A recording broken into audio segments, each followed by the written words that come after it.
Hello everyone, I'm Chris Williams. Welcome to my video blog. I'm a bit of a rail enthusiast. I think I'll show you my rail magazine just to illustrate to you that I do have a bit of comprehension as to what I am about to talk to you about. Right, so I'm blogging to you from Cardiff, obviously the capital of Wales if you are not from the United Kingdom. I want to briefly share with you my opinion on the proposed electrification of the Valley Line railway system that goes into Cardiff. I was just reading on the internet that the Welsh Assembly government are saying that it is a priority of theirs to electrify the lines that go up to places like Merthyr Tydfil and Treherbert and all those places. I travel on those lines from time to time, not all the way up to those remote places like Caerphilly and the Rumney Valley and so on, but I use the line to get from the main station here in Cardiff Central, to get to Cathays, which is the station just down the road from where I'm living. I've known for quite a few years that there are capacity problems with the trains, and it's mostly very old stock, mostly Class 142s and Class 150 trains, to be very specific.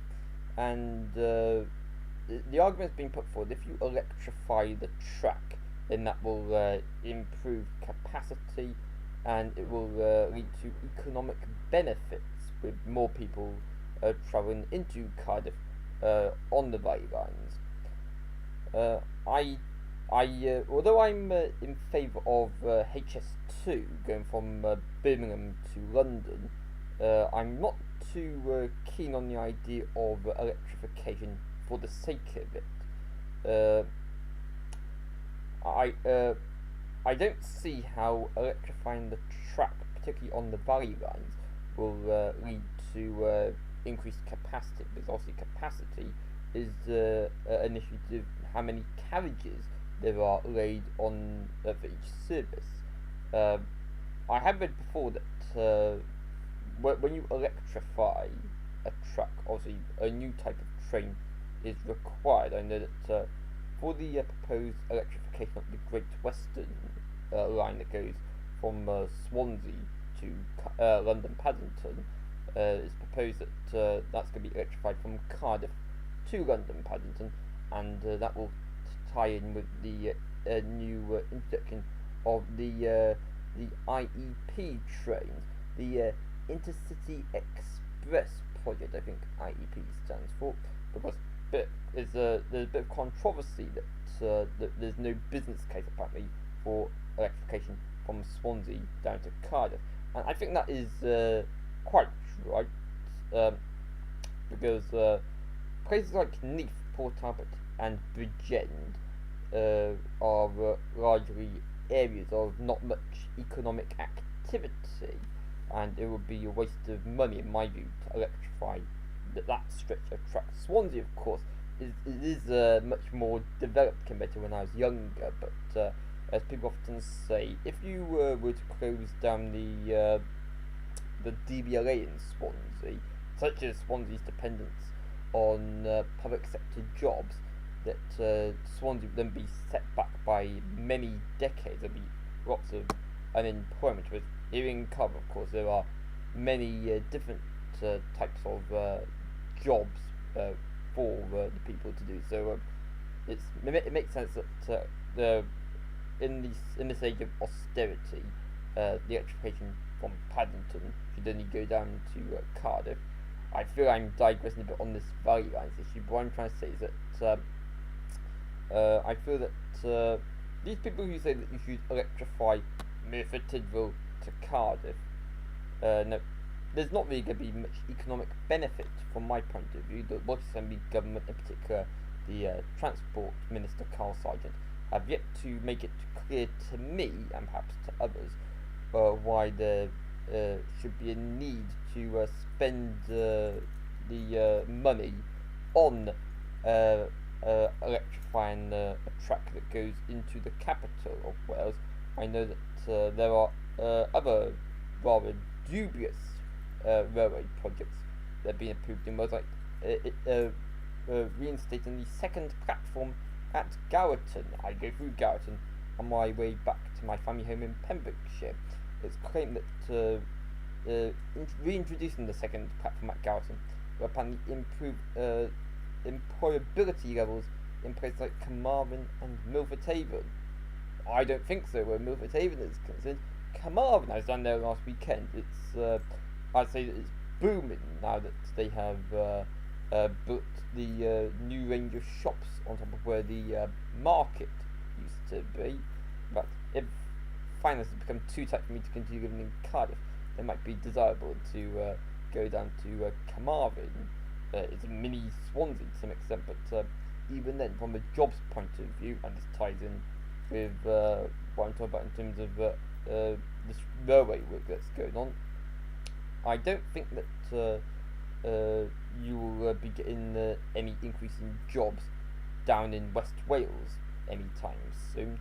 And in particular, to get back, I apologise for deviating away from what I'm talking about all the time. I did see on the TV of the actually there is software which allows you to type onto the screen in advance a bit of a script and to sort of read that script up to the webcam. But I like to speak freely like this, but I feel that it makes me come across as interesting. But the problem is I think so many thoughts in one go that I can't focus on one specific topic at one time. But I hope you'll get the gist of what I'm saying, and that is that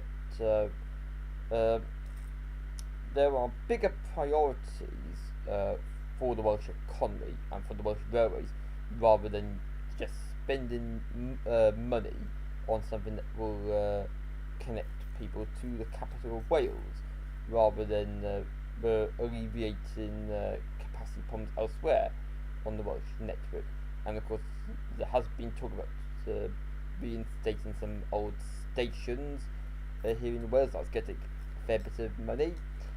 It becomes a bit confusing, of course, because some of these projects are Welsh Assembly government proposals, others are Network Rail projects. I know that again back home in West Wales at the moment, they're doing some work at Manor Beer, where the signalling is concerned. That ties with the new signalling control centre that will be replacing the signalling boxes here in Wales on the road to 2015. I believe this is going to be a central signal control room in Cardiff. That's obviously a Network Rail project and rather expensive as well.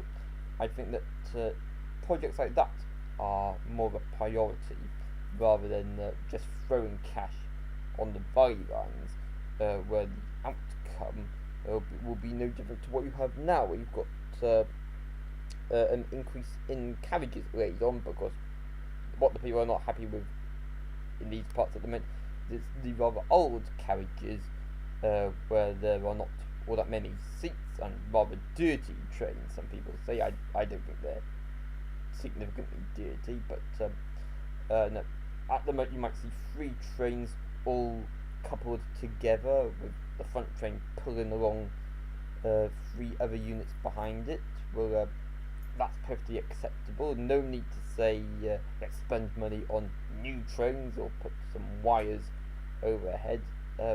I don't think that although I have seen people standing on these trains, I think that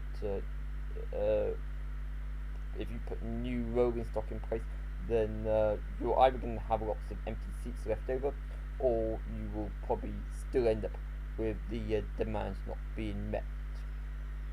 Okay, I think that's all I wish to say. Do join for more video blogs over the next few days, weeks and months. I blog about a wide range of topics. You can be my friend on Twitter, where I am ChrisAlfW, and I encourage you to visit my written blog, mrchrisalf2004.blogspot.com. Okay, thanks for your time. I hope you was able to understand what I was talking about. But the key topic that I was trying to raise was that I think that electrification of the value lines is not a priority. Okay, yeah. Thanks for your time, and bye bye.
Those are the words of Chris Williams from Pembroke Dock in Wales, the United Kingdom. Well, Chris, you're certainly entitled to your opinions. We appreciate your note. And so that's Chris Williams. From Chris, and he certainly didn't pull any punches.